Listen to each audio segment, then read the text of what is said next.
ஹரஹர சங்கர ஜெய ஜெய சங்கர. மன்னார்குடியில் மகா பெரியவா பக்தர்கள் நிறைய பேர் இருக்கா. அதில் பெரியவா வார்த்தைக்கு மறு வார்த்தையே இல்லைங்கிற அளவுக்கு பெரியவா தான் எல்லாமேனு பரம பக்தியோடு வாழ்ந்துட்டு இருந்த ஒரு குடும்பம் இருந்தது. அந்த சமயத்தில் மகா பெரியவா திருவிடை மருதூருக்கு யாத்திரையாக வந்திருந்தார். மன்னார்குடியில் இருந்த பக்தர்கள் எல்லாம் ஊர் எல்லையிலேயே பூர்ண கும்பத்தோடு நின்றுண்டு மகா பெரியவாளுக்கு வரவேற்பு கொடுத்து ஊருக்கு ராஜ மரியாதையோடு அழைச்சிட்டு போனார். அது மட்டும் இல்லாமல் அவர் தங்கி இருந்த முகாமுக்கு திரள் திரளா பக்தர்கள் வந்து நமஸ்காரம் பண்ணி ஆசீர்வாதம் வாங்கிட்டு போனார். அப்போ இந்த பக்தர் மகா பெரியவா தன்னோட வீட்டுக்கு எழுந்தருளணும்னு பெரியவா கிட்ட பிரார்த்தனை பண்ணிட்டார். அவரோட பிரார்த்தனைக்கு உடன்பட்டு மகா பெரியவா அவரோட இல்லத்துக்கு வந்தார். வந்தவர் உடனே திரும்பி போகாம அங்கேயே ஒரு நாள் முழுக்க தங்கி சந்திரமௌலீஸ்வரர் பூஜையையும் அங்கேயே பண்ணினார்.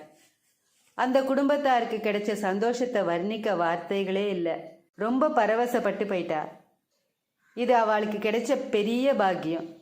இந்த புண்ணியத்தில் அந்த வீட்டு பிள்ளைக்கு பம்பாயில் நல்ல வேலை கிடைச்சிது, கை நிறைய சம்பளம்.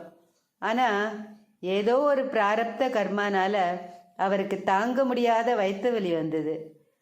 அவரை பரிசோதனை பண்ணின டாக்டர்கள்லாம் உடனே ஆப்ரேஷன் பண்ணணும், இல்லைன்னா உசுருக்கே ஆபத்துன்னு சொல்லிட்டா. சரி, எப்படியும் ஆப்ரேஷன் பண்ணியாகணும், அதை முன்பின் தெரியாத இந்த ஊரில் பண்ணிக்கிறத விட நம்ம ஊரில் பண்ணிண்டா நமக்கும் ஒத்தாசைக்கு மனுஷா இருப்பான்னு மன்னார்குடிக்கே வரார் அந்த பக்தர். பரிசோதனை பண்ணின அந்த ஊர் டாக்டர்களும் தீவிரமான அல்சர், வயிறு ரணமாக இருக்கு, உடனடியாக ஆப்ரேஷன் பண்ணியாகணும் அப்படின்னு ஆப்ரேஷனுக்கு தேதி குறிச்சிட்டா. அவர் இழைச்சி துரும்பாயிட்டார். எப்போ பார்த்தாலும் வயிற்றில் கை வச்சுட்டு புழுவாக துடிச்சுட்டு இருந்தார். அப்போது அந்த பக்தரோட அம்மா ஆப்ரேஷன் பண்ணுறதுன்னு முடிவாயிடுத்து, அதுக்கு முன்னாடி பெரியவாளை தரிசனம் பண்ணி அவர்கிட்ட சொல்லி ஆசீர்வாதம் வாங்கிக்கோ அப்படின்னா. அந்த சமயத்தில் பெரியவா இளையாத்தங்குடியில் முகாமிட்டு இருந்தார். அந்த பக்தர் தன்னோட சகோதரியோட போய் பெரியவா கிட்ட ஆப்ரேஷன் பற்றி எல்லாத்தையும் சொன்னார்.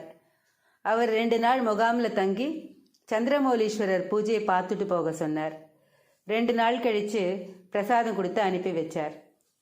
இனிமே எல்லாத்தையும் பெரியவா பார்த்துப்பாங்கிற நம்பிக்கையோட ஊருக்கு திரும்பி வந்தார். குறிப்பிட்ட தேதியில் ஆப்ரேஷனுக்காக ஆஸ்பத்திரியில் அட்மிட் ஆனார். ஆப்ரேஷனுக்கு முன்னாடி மறுபடியும் டெஸ்ட் பண்ண டாக்டர்களுக்கு வயிற்றில் புண்ணு இருந்ததுக்கான எந்த அடையாளமும் தெரியல. அவளுக்கே ஆச்சரியம்.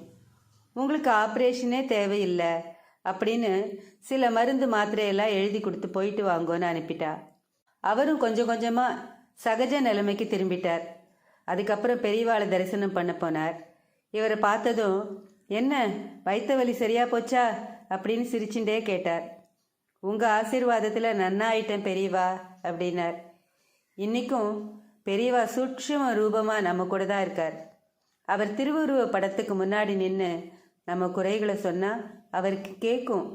சத்தியமாக நம்மளோட பிரச்சனைகள் எல்லாம் தீரும்.